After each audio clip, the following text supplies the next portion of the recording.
It's starting to get really cold over here, and I realized that I might want an extra layer over my winter leggings.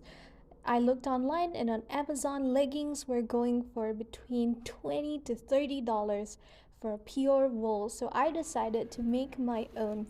I went to Goodwill and looked at a bunch of different sweaters, keeping an eye out for 100% wool or 100% cotton. This is the sweater I picked. It's 100% extra fine merino wool and has a really nice long sleeve. It will make a lovely vest as well. Nothing will go to waste around here. I'm going to be cutting above the shoulder seam so that it's not going to unravel.